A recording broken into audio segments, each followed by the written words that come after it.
Chapter 13. Soft Breeze in a Sultry Place. If you are enjoying this audiobook, please take a moment to like and subscribe so I can continue to make content just like this. That doubt and trouble, fear and pain, and anguish all are shadows vain, that death itself shall not remain. That weary deserts we may tread, a dreary labyrinth may thread, through dark ways underground be led. Yet if we will one guide obey, the dreariest path, the darkest way, shall issue out in heavenly day. And we, on divers shores now cast, shall meet our perilous voyage past, all in our Father's house at last. R. C. Trench. Margaret flew upstairs as soon as their visitors were gone, and put on her bonnet and shawl to run and inquire how Betsy Higgins was, and sit with her as long as she could before dinner. As she went along the crowded narrow streets, she felt how much of interest they had gained by the simple fact of her having learnt to care for a dweller in them. Mary Higgins, the Slatterly younger sister, had endeavoured as well as she could to tidy up the house for the expected visit. There had been rough stoning done in the middle of the floor, while the flags under the chairs and table and round the walls retained their dark, unwashed appearance. Although the day was hot, there burnt a large fire in the grate, making the whole place feel like an oven. Margaret did not understand that the lavishness of coals was a sign of hospitable welcome to her on Mary's part, and thought that perhaps the oppressive heat was necessary for Bessie. Bessie herself lay on a squab, or short sofa, placed under the window. She was very much more feeble than on the previous day, and tired with raising herself at every step to look out and see if it was Margaret coming. And now that Margaret was there, and had taken a chair by her, Bessie lay back silent and content to look at Margaret's face, and touch her articles of dress with a childish admiration of their fineness of texture. "I never knew why folk in the Bible cared for soft raiment afore, but it must be nice to go dressed as you do. It's different for common. Most fine folk tire my eyes out with their colours, but somehow yours rest me. Where do you get this frock?" "In London," said Margaret, much amused. "London? Have you been in London?" "Yes, I lived there for some years, but my home was in a forest in the country." "Tell me about it," said Bessie. "I like to hear speak of the country and trees and such like things." She leaned back and shut her eyes, and crossed her hands over her breast, lying at perfect rest, as if to receive all the ideas Margaret could suggest. Margaret had never spoken of Helston since she left it, except just naming the place incidentally. She saw it in dreams more vivid than life, and as she fell away to slumber at nights, her memory wandered in all its pleasant places, but her heart was open to this girl. "Oh, Bessie, I loved the home we have left so dearly. I wish you could see it. I cannot tell you half its beauty. There are great trees standing all about it, with their branches stretching long and level, and making a deep shade of rest even at noonday. And yet, though every leaf may seem still, there is a continual rushing sound of movement all around, not close at hand. Then sometimes the turf is as soft and fine as velvet, and sometimes quite lush with the perpetual moisture of a little, hidden, tinkling brook near at hand. And then in other parts there are billowy ferns, whole stretches of fern, some in the green shadow, some with long streaks of golden sunlight lying on them, just like the sea." "I've never seen the sea," murmured Bessie, "but go on." "Then here and there are wide commons, high up as if above the very tops of the trees." "I am glad of that. I felt smothered like down below. When I have gone for an out, I've always wanted to get high up and see far away, and take a deep breath of fullness in that air. I get smothered enough in Milton, and I think the sound you speak of among the trees, going on for ever and ever, would send me dazed. It's that made my head ache so in the mill. Now on these commons, I reckon there is but little noise?" "No," said Margaret, "nothing but here and there a lark high in the air. Sometimes I used to hear a farmer speaking sharp and loud to his servants, but it was so far away that it only reminded me pleasantly that other people were hard at work in some distant place, while I just sat on the heather and did nothing. I used to think once that if I could have a day of doing nothing, to rest me a day in some quiet place like that you speak o', it would be set me up. But now I've had many days of idleness, and I'm just as weary of them as I was of my work. Sometimes I'm so tired out, I think I cannot enjoy heaven without a piece of rest first.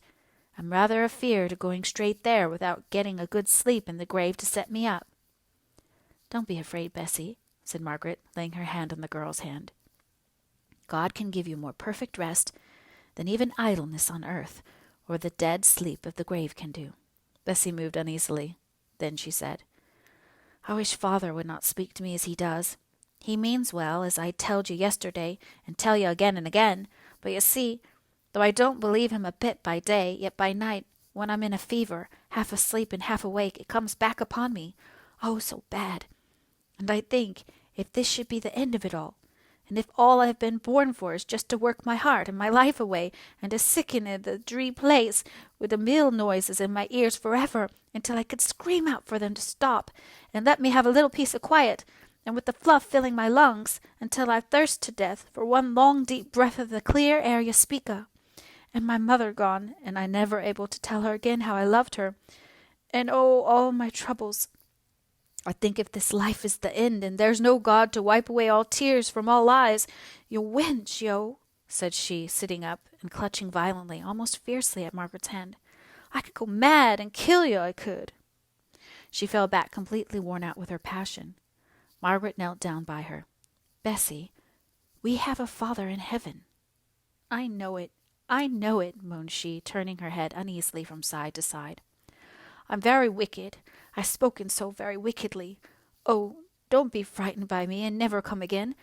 I would no harm a hair in your head, and," opening her eyes and looking earnestly at Margaret, "I believe, perhaps, more than you, o' what's to come. I read the book of Revelations until I know it off by heart, and I never doubt, when I'm waking and in my senses, of all the glory I'm to come to. Don't let us talk of what fancies come into your head when you are feverish. I would rather hear something about what you used to do when you were well." "I think I was well when mother died, but I have never been rightly strong since somewhere about that time. I began to work in a carding room soon after, and the fluff got into my lungs and poisoned me." "Fluff?" said Margaret inquiringly. "Fluff," repeated Betsy. "Little bits as fly off for the carton, when they're carding it, and fill the air till it looks all fine white dust. They say it wins round the lungs, and tightens them up. Anyhow, there's many a one as works in the carding room that falls into a waste, coughing and spitting blood, because they're just poisoned by the fluff." "But can't it be helped?" asked Margaret. "I dunno. Some folks have a great will at one end of their carding rooms to make a draught and carry off the dust, but that will costs a deal of money, £500 or £600 maybe, and brings in no profit. So it's but a few of the masters as will put 'em up, and I've heard tell of men who didn't like working in places where there was a will, because they said as how it made 'em hungry, and after they'd been long used to swallowing fluff to go with it, and that their wages ought to be raised if they were to work in such places. So between masters and men the wills fall through. I know I wish there'd been a will in our place, though." "Did not your father know about it?" asked Margaret. "Yes, and he was sorry, but our factory was a good one on the whole, and a steady likely set of people, and father was afeard of letting me go to a strange place, for though you wouldn't think it now, many a one then used to call me a gradely lass enough, and I did not like to be reckoned nash and soft, and merry schooling was to be kept up, mother said, and father, he were always liking to buy books and go to lectures of one kind and another, all which took money. So I just worked on till I shall ne'er see the whir out my ears or the fluff out my throat i' this world, that's all." "How old are you?" asked Margaret. 19 come July. "And I too am 19. She thought more sorrowfully than Bessie did of the contrast between them. She could not speak for a moment or two for the emotion she was trying to keep down. "About Mary," said Bessie, "I wanted to ask you to be friend to her. She's 17, but she's the last on us, and I don't want her to go to the mill, and yet I dunno what she's fit for." "She could not do." Margaret glanced unconsciously at the unclean corners of the room. "She could hardly undertake a servant's place, could she? We have an old faithful servant, almost a friend, who wants help, but who's very particular, and it would not be right to plague her with giving her any assistance that would really be an annoyance and an irritation. No, I see. I reckon you're right. Our Mary's a good wench, but who has she had to teach her to do what about a house? No mother, and me at the mill till I was good for nothing but scolding her for doing badly what I didn't know how to do a bit. But I wish she could ha' lived with you for that. But even though she may not be exactly fitted to come and live with us as a servant, and I don't know about that, I will always try to be a friend to her for your sake, Bessie. And now I must go. I will come again as soon as I can, but it should not be tomorrow or the next day, or even a week or a fortnight hence. Don't think I've forgotten you. I may be busy. I'll know you won't forget me again. I'll not mistrust you no more. But remember, in a week or a fortnight, I may be dead and buried. I'll come again as soon as I can, Bessie, said Margaret, squeezing her hand tight. But you'll let me know if you get worse. Aye, that I will, said Bessie, returning the pressure. From that day forward, Mrs. Hale became more and more of a suffering invalid. It was now drawing near to the anniversary of Edith's marriage, and looking back upon the year's accumulated heap of troubles, Margaret wondered how they had been borne. If she could have anticipated them, how she would have shrunk away and hid herself from the coming time. And yet day by day had, of itself and by itself, been very endurable, small, keen, bright little spots of positive enjoyment having come sparkling into the very middle of sorrows. A year ago, or when she first went to Helston, and first became silently conscious of the querulousness in her mother's temper, she would have groaned bitterly over the idea of a long illness to be borne in a strange, desolate, noisy, busy place, with diminished comforts on every side of the home life. But with the increase of serious and just ground of complaint, a new kind of patience had sprung up in her mother's mind. She was gentle and quiet in intense bodily suffering, almost in proportion as she had been restless and depressed when there had been no real cause for grief. Mr. Hale was in exactly the stage of apprehension which, in men of his stamp, takes the shape of wilful blindness. He was more irritated than Margaret had ever known him as his daughters expressed anxiety. Indeed, Margaret, you are growing fanciful. God knows I should be the first to take alarm if your mother were really ill. We always saw when she had her headaches at Helston, even without her telling us. She looks quite pale and white when she is ill, and now she has a bright, healthy colour in her cheeks, just as she used to have when I first knew her. But, Papa, said Margaret with hesitation, do you know I think that is the flush of pain? Nonsense, Margaret, I tell you, you are too fanciful. You are the person not well, I think. Send for the doctor tomorrow for yourself, and then, if it will make your mind easier, he can see your mother. Thank you, dear Papa. It will make me happier indeed.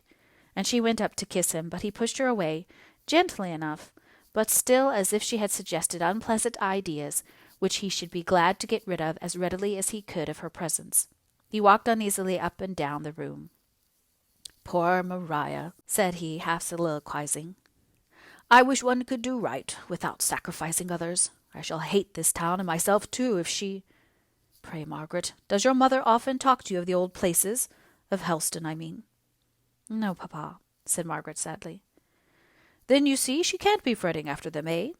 She has always been a comfort to me to think that your mother was so simple and open that I knew every little grievance she had. She never would conceal anything seriously affecting her health from me, would she, eh, Margaret?